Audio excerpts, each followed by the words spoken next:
आप अकेले हो या फैमिली के साथ, आप कोशिश करो कि आप ड्राइवर के जस्ट पीछे बैठो। This thing is giving me वो जो एक क्या बोलना चाहिए, एक पर्पस। लेकिन हिम्मत नहीं हारती। फौजी की बेटी हूँ, मेरे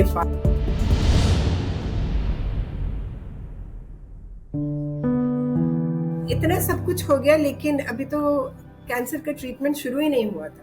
ये तो सर्जरी रिलेटेड प्रॉब्लम्स हो गई इतनी सारी। बराबर। तो अब जो थायराइड कैंसर होता है उसमें कीमोथेरेपी का रोल रेयर होता है। उसमें something known as radio ablation करते हैं, रेडियो आयोडीन अब्लेशन बोलते हैं जिसको। और उसके लिए क्या करना पड़ता है, उसके लिए जो तैयारी होती है उसमें स्कैन से 1 महीना पहले नमक खाना बंद करना होता है दिनेश। जैसे मेरी 8 जुलाई को दूसरी सर्जरी हुई, तो मेरे को बोला 8 अगस्त को आपका स्कैन होगा। उस 1 महीने के अंदर कुछ भी नमक नहीं खाना, सफ़ेद नमक, क्योंकि सफ़ेद नमक में आयोडीन होता है, आयोडीन होता है। और जो आयोडीन स्कैन होता है उसके लिए बॉडी को आयोडीन से डिप्राइव करना होता है। तो अच्छा। इसका मतलब, हाँ जी, तो बहुत सारी डाइट रिस्ट्रिक्शन है। अब गोभी में भी नेचुरल आयोडीन होता है, वो भी नहीं खाना, बाहर की ब्रेड्स नहीं खानी, मतलब सिर्फ घर का खाना खाना 1 महीना बिल्कुल नमक के बिना। उस दौरान जो थायराइड का सप्लीमेंट होता है जिससे थायराइड नॉर्मल लेवल मेंटेन होते हैं, वो भी छोड़ना पड़ता है दिवेश। अच्छा, तो आप TSH ड्रॉप करने दोगे फिर? TSH बहुत हाई जाना चाहिए तो ही स्कैन करेक्ट आता है। अब जो थायराइड ग्लैंड है वो बॉडी का बॉडी की मेटाबॉलिज्म का मेन एंडोक्राइन ग्लैंड है। वो पूरे शरीर को संभालता है। आप ये सोचिए, बॉडी का टेम्परेचर, आपका मूड, आपका खाना कैसे पचता है, आपका सांस कैसे लेना है, और बाल आपकी क्वालिटी कैसी है, आपको नींद कितनी आती है, तो पूरा ओवरऑल मेटाबॉलिज्म थायराइड मैनेज करता है। अब मेरा थायराइड ही नहीं थे, दोनों नहीं थे, और इस बीच में उन्होंने ये भी बोल दिया कि आप थायराइड सप्लीमेंट भी नहीं खाएंगे, तो मेरा TSH 150 पहुंच जाता था। और तो मैं डॉक्टर के पास, याद है मेरे को पहली बार जब मैं एंडोक्रिनोलॉजिस्ट के पास गई तो मेरे को देख के कहते 150, इतने हाई TSH है तो आपकी बॉडी में टॉक्सिसिटी हो जाएगी और आपका दिल कभी भी रुक सकता है। तो अब देखिए, ये तो devil and the deep sea के बीच में फंसने वाली बात होती है। नहीं खाओगे तो स्कैन, खाओगे तो स्कैन गलत आएगा, नहीं खाओगे तो टॉक्सिसिटी हो जाएगी। पर दोनों जगह ठीक है, कहीं ना कहीं तो दोनों एडवर्सिटी है ही।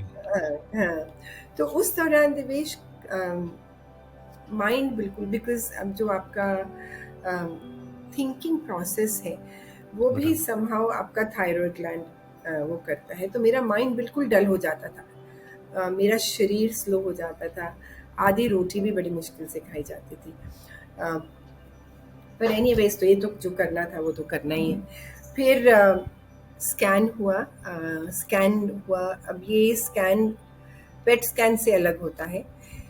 इसमें एक रूम में ले जाते हैं और जो कैमरा होता है वो सर से नीचे तक आपको पूरा स्कैन करता है, बिल्कुल इतने पास से। तो ऐसे धीरे धीरे आधा पौना घंटा आपको पूरा स्कैन करता है, तो आपको ऐसे ही लेटना पड़ता है। उसके बाद उन्होंने जब जो रेडियो अब्लेज जो बोले वो है क्या ये? हाँ जी। अच्छा, नहीं, इसके ये लिए स्कैनिंग हो रहा है। हाँ, इस स्कैन का नाम है I-131 स्कैन। अच्छा, ठीक है। इसका थायराइड कैंसर के लिए होता है, ये स्कैन करने के लिए। तो वो स्कैन हुआ। स्कैन जब हो गया तो उन्होंने बोला, भैया तुम्हारे तो अभी भी कुछ कैंसर शरीर में है, तो अब आपको कैंसर का ट्रीटमेंट देना पड़ेगा। तो जो थायराइड कैंसर का ट्रीटमेंट होता है वो बिल्कुल अलग होता है। तो उसमें क्या किया, मेरा स्कैन हुआ। स्कैन के अगले दिन मेरे को बुलाया गया कि जो आपका थायराइड कैंसर के सेल्स हैं उनको मार्क करना पड़ेगा। बराबर। हाँ, तो अच्छा, ये इससे स्कैन से पहले हुआ था दिवेश। अच्छा, स्कैन से ठीक है। पहले, हाँ, स्कैन से पहले उन्होंने बोला कि ये देखने के लिए कि कहाँ कहाँ कैंसर फैला है, आपको एक रेडियो एक्टिव टैबलेट खिलाई जाएगी। और बराबर। तो पता ही नहीं था, पहले कभी एक्सपीरियंस नहीं किया था। तो मैं गई, वहाँ पे एक कमरा था। कमरे में से जो कंपाउंडर थे उन्होंने एक स्टोन का डब्बा निकाला। उसके अंदर एक बड़ा ऐसे करके एक पत्थर का डब्बा था। हाँ। उसको खोला, उसके अंदर छोटी सी शीशी थी। उसमें से उन्होंने फोर्सेप्स के साथ एक कैप्सूल निकाला, मेरे मुंह में डाला, बोला पानी पीजिए, और वो भाग गए वहां से। तो बराबर। बाद में मेरे को पता चला, क्योंकि वो रेडियो एक्टिव कैप्सूल था। बराबर। तो मेरे को तो खिला दिया, मेरे खाने के बाद मेरी बॉडी से रेडियो एक्टिविटी निकल रही थी जो दूसरों के लिए हार्मफुल होती है। बराबर। हैजार्डस हो जाएगा फिर तो इन दैट केस। बिल्कुल हजारस हो जाएगा।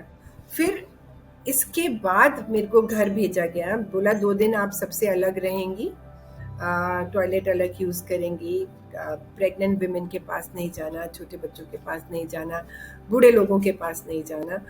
2 दिन बाद जब मैं वापस आई, फिर मेरा I-131 स्कैन हुआ।